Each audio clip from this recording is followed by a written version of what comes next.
Bonjour à tous, j'espère que vous allez bien.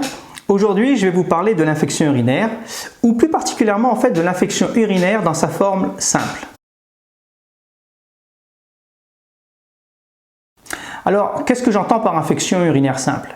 Eh bien, je parle en fait des infections urinaires qui touchent uniquement la vessie, sans atteindre les voies urinaires hautes, c'est-à-dire les reins. Et en plus de ça, ça ne doit pas toucher aussi les patientes, ça ne concerne pas les patientes non enceintes. Donc, vous l'aurez compris, tout ce que je vais dire dans cette vidéo ne concerne ni les enfants, ni les hommes qui feraient une infection urinaire, ni les personnes qui ont une sonde urinaire à demeure et, bien sûr, pas les femmes enceintes. Par contre, je vais profiter de cette vidéo pour vous aider à reconnaître les infections urinaires compliquées, c'est-à-dire qui présentent des signes d'infection au-delà de la vessie, par définition. Alors, si vous avez de la fièvre, la sensation de malaise, de frisson, de la fatigue, des douleurs lombaires, au niveau des fosses lombaires assez haut situées, et que vous avez associé à ça des signes fonctionnels urinaires, eh bien, vous faites probablement une complication d'infection urinaire et vous devez consulter rapidement, car il y a un traitement à débuter sans attendre et puis il y a une investigation à faire avec prise de sang, échographie rénale, etc. Et ça doit être fait rapidement. Voilà, donc ça, il faut vraiment les connaître. Maintenant, je reviens sur les signes fonctionnels urinaires. Alors, c'est des symptômes évocateurs d'une infection urinaire et ils sont bien connus en fait. Il y a l'envie impérieuse d'uriner, uriner plus souvent, avoir des brûlures en faisant pipi, du sang dans les urines et puis une douleur suspubienne, c'est-à-dire au niveau de la vessie.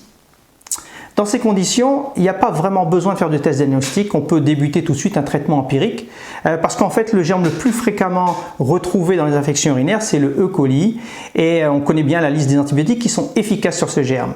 Bien sûr, encore faut-il qu'il n'ait pas développé de résistance. Alors, j'en profite parce qu'on est dans le temps des investigations pour dire que contrairement à ce qu'on pourrait croire, les odeurs, en fait, les fortes odeurs d'urine ne sont pas des éléments suffisants pour faire un test d'urine. A l'inverse, si on a la notion d'une prise récente d'antibiotiques, d'une hospitalisation pour des soins hospitaliers ou alors un voyage récent dans un pays avec un taux élevé de germes multirésistants, bon ben là, il y a effectivement des risques plus importants d'être devant un germe résistant aux antibiotiques et il est judicieux de réaliser un test urinaire. Bon, maintenant abordons le moyen de se soigner.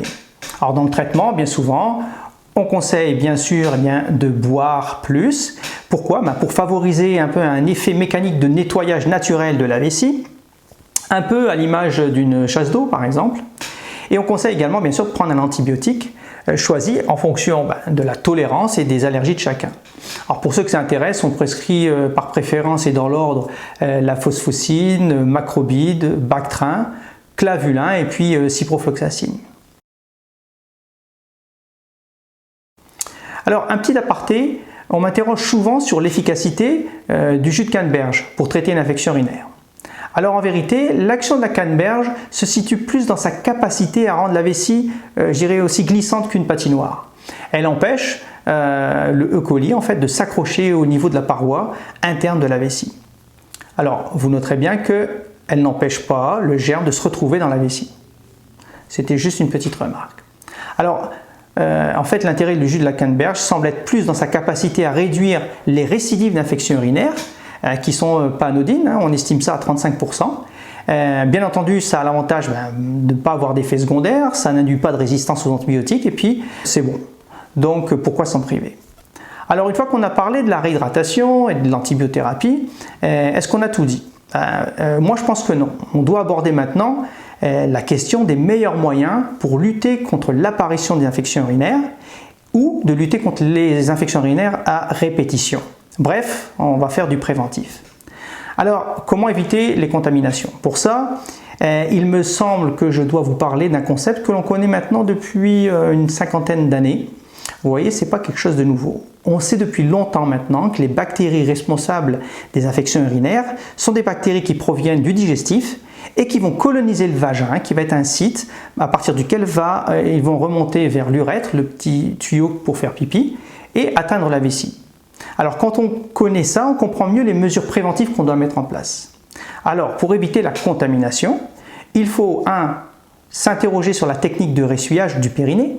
Donc je rappelle, ça se fait de l'avant vers l'arrière pour éviter les contaminations fécales. Parfois, il faut modifier le mode de contraception. Des dames qui utilisent les spermicides, souvent associés avec un diaphragme, et on sait que cette méthode favorise les infections urinaires. Chez les femmes qui sont récemment ménopausées, eh bien, la lutte contre l'atrophie vulvo-vaginale avec des œstrogènes par voie vaginale permettra de diminuer aussi la colonisation bactérienne de la sphère génitale. Bon, maintenant, à la question, est-ce que les probiotiques ont leur place dans le traitement préventif? Eh bien, la réponse est oui, potentiellement, parce qu'on a remarqué qu'ils favorisaient entre autres la production de peroxyde d'hydrogène, ils diminuent le pH aussi vaginal et ainsi, ils auraient la capacité de diminuer la colonisation vaginale par les bactéries. Mais si vous me demandez quel probiotique, là, c'est un peu plus compliqué pour moi de répondre. Peut-être les lactobacillus, on n'en est pas sûr. En tout cas, si on en sait un peu plus là-dessus, je vous tiendrai au courant, c'est promis. Alors, maintenant, avant de nous quitter, j'ai lu récemment en fait quelque chose que j'ai trouvé très intéressant et qui m'a complètement bluffé. Et j'aimerais bien le partager avec vous aujourd'hui. On sait que les E. coli que l'on trouve dans la vessie proviennent des intestins, je vous l'ai déjà dit. Et cette propension de nos intestins à être le réservoir naturel en fait de ces germes responsables d'infections urinaires, n'est finalement pas une fatalité. Vous avez bien entendu, en fait, il existe un moyen, et même un moyen relativement simple, de faire disparaître ces bactéries de nos intestins. C'est de ne plus consommer de volaille.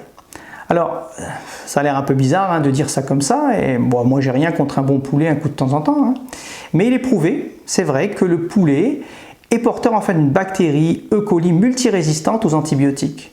Eh bien, le simple fait de ramener la carcasse de poulet à la maison, ça suffit en fait à répandre le germe un peu partout, dans la cuisine, sur les mains, les habits, le frigidaire, bref, comme je disais, partout. Et cette contamination croisée explique en fait le portage de ces germes au niveau de nos intestins. Et d'ailleurs, même si on ne mange pas le poulet, on fait que le cuisiner, mais on peut être quand même contaminé. Alors pour les personnes qui font des infections urinaires à répétition, c'est peut-être en fait une piste à explorer. Voilà, c'est ça que je voulais dire. J'espère que ça vous a intéressé. J'ai dit tout ce que j'avais à dire sur le sujet aujourd'hui et puis je vous dis à très bientôt. Bye!